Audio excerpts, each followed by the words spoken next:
I think for me that was a really interesting scrutiny meeting, and I think a lot of people who are interested in Jersey politics should be going over this particular scrutiny meeting with a fine-tooth comb. It was interesting, but I was a bit perplexed. Who was running the meeting? Obviously there was the panel asking questions, but who was in charge of the answering? Well, I think ostensibly it was supposed to be John Le Fondre, but I think we did have kind of interventions from the Director General for Hospital Services, or one of them, right, and Mr. Parker himself, the Chief Executive, who I think gave quite a lot of useful insights into the ways that the existing government is actually allowing him to ride roughshod over anything the public might want or other ministers might want. He did seem to have a finger in quite a few pies there, didn't he, on different aspects of it. Oh, what I found quite amazing was that how outspoken he seemed to be in coming forward with ways which, from my point of view, sounded as if they were trying to place the Environment Minister back in his bottle and not be in a position to actually carry out the job function that he has under the law. Well, as soon as I heard them mention island plan and public interest, I thought, yes, you were sitting there, Rob. I think he's going to be jumping up out of his chair in a minute. Well, I think if I'd have jumped up, they'd have probably pointed me to the door and kicked me out. But some of the comments were absolutely amazing, bearing in mind that there's an advert that's going out to actually ask for our island plan to be directed and led by outside UK consultants. Now, if you read the brief for the job application, it's asking people to concentrate on the strategic options and things that the ministers and the public of Jersey have looked at previously, but allowing an outside company to come in and tell us what we can do. From his neck of the at Manchester, he did appoint somebody to run the island plan. Yep. And John Young knew nothing about it. No, absolutely right. So I think a lot more ministers are going to have to be on the ball, or otherwise, effectively, we're being run by a Westminster offshoot, Westminster City Council that's failed in terms of its treatment of planning issues, and Mr. Parker was open and honest in his suggestions that we needed to actually curtail the involvement of the planning minister because he represented a risk. What was the significance about he was saying, well, we can argue the public interest case in order not to have to be restricted by any island plan they do? Yeah. They can say, well, that's what we can do. Well, at the moment, the island plan is due to be delivered 6 months later than where they want to be with the hospital plan. Right. So in effect that means that any planning application that were to be made at that time would have to be under the planning law determined by the previous planning law. Right. The previous planning law deliberately didn't actually set out to provide facilities for a new hospital, because that's not what the Department of Health wanted to do at that time. So the island plan only said that existing hospital sites could be used for refurbishment or whatever, rather than going on to a new site. Now it's quite clear that Mr. Parker and others don't wish to go in that direction. So he's suggesting that there's a procurement process that allows a building contractor to put forward a plan as to which site he wants to build his hospital on, and to try and engender a system of political involvement, which effectively means that permissions from the planning minister will be definitely forthcoming. And I think that's utterly ludicrous.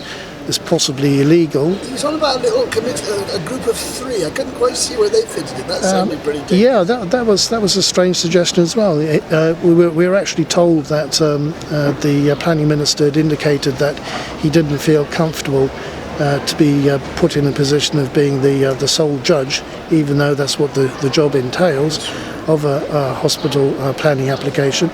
So they were also looking at the opportunity of whether or not John Young could come forward within the new island plan to put in a change in the law to suggest that any large infrastructure projects be decided by a group of three presumably supporting politicians instead of the planning minister. I couldn't quite grasp what he was getting at there, but I thought, well, again, I was thinking, well, you know what he's trying to say. Well, that's what he's trying to say. Effectively, they are trying to put the planning minister and the planning law back into a bottle, so that the usual functions aren't carried out according to the law. The thing was they're now looking at reappraising the whole health service. We're back to not square one, we're back to minus square one. Yeah, I think that's possibly good though.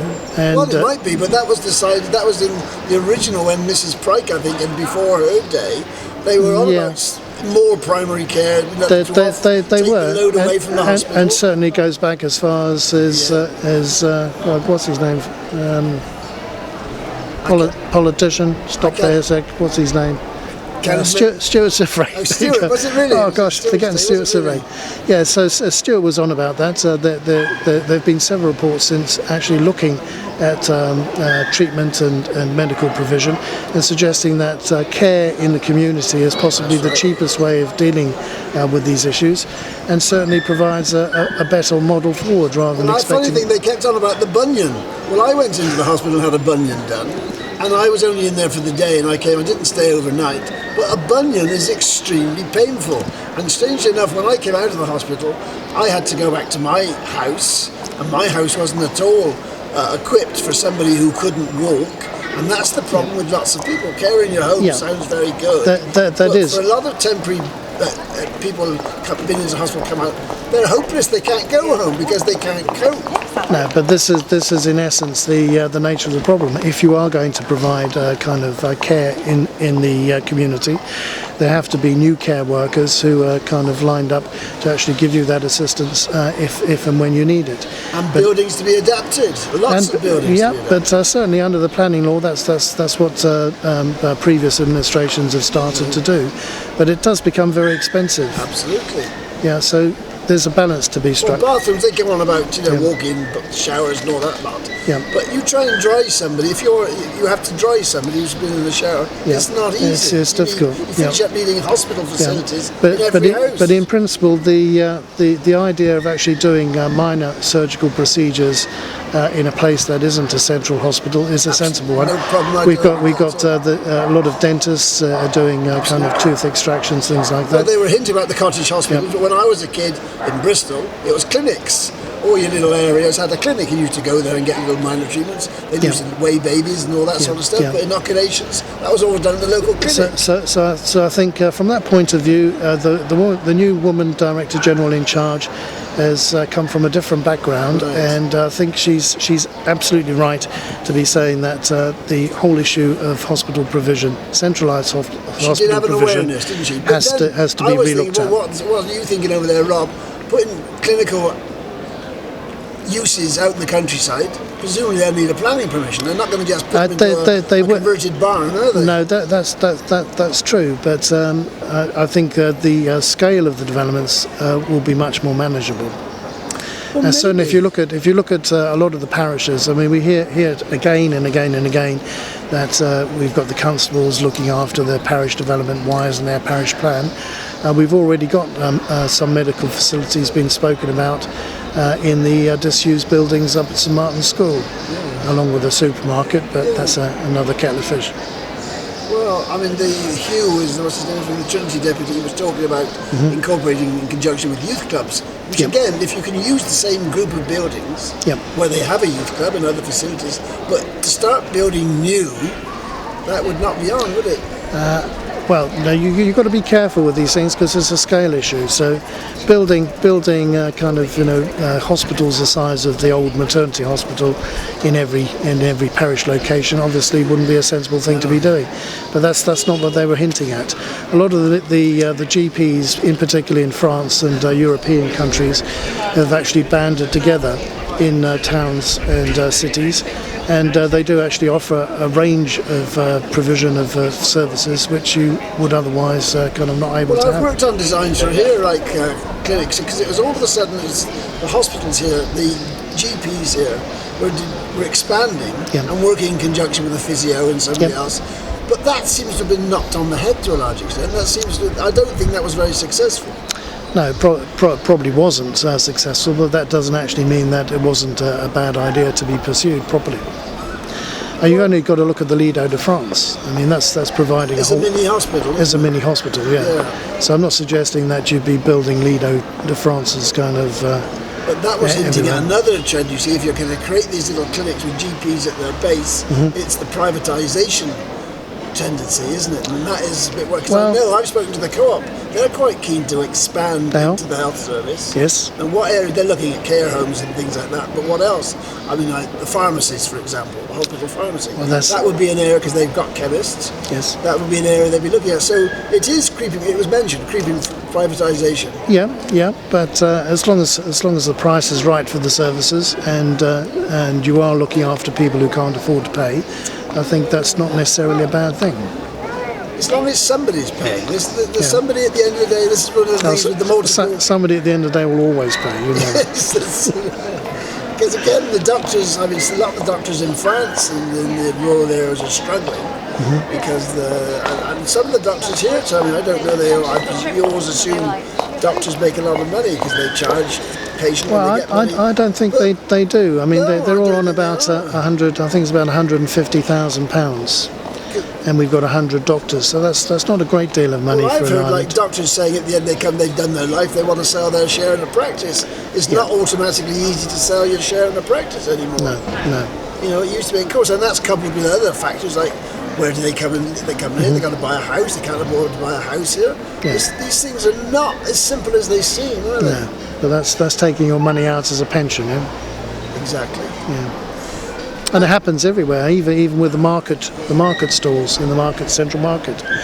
Exactly the same thing. If you're a market trader, you've been there for years, you fully expect to be able to sell out at a premium based on There was this other worrying goodwill. trend which keeps popping up is the voluntary sector now. It was old Ozef he was dead keen on bringing in the third sector. It's the first time I ever heard that expression, the third sector. And that was over, dead keen, and they started to rope in some of these.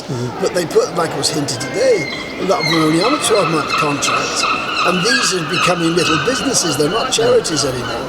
They're becoming businesses. And they were experiencing the problem because they have to contract to provide a service. That means they have to take on professionals.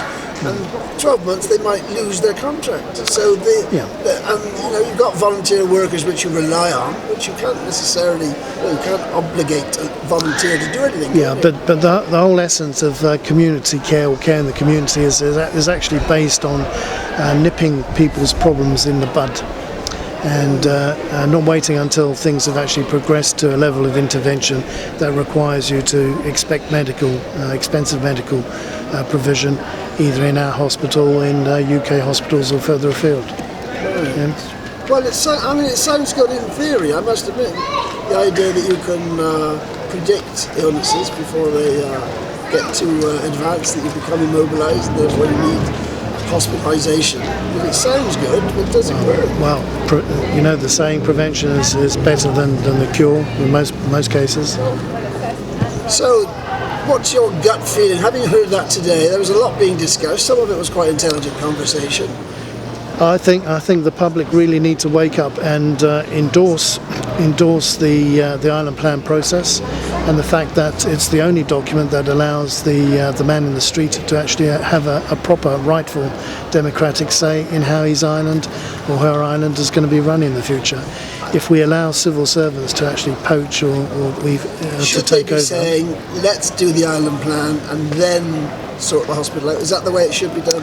I think there should be provision made within the island plan by the planning minister for a specialised hospital quarter or facilities around the island, according to whatever's the existing decided. island plan or the future one? The future one. So you're going to have to wait for the future island plan to come out then? Yep. So you're talking about a 2-year project, aren't you? Yep, but you're talking about the same length of time before they get firmly ensconced in a build programme for the hospital. So I mean, they've got a lot of the two are going to happen at the same stuff time. to do first, even if they haven't got a site.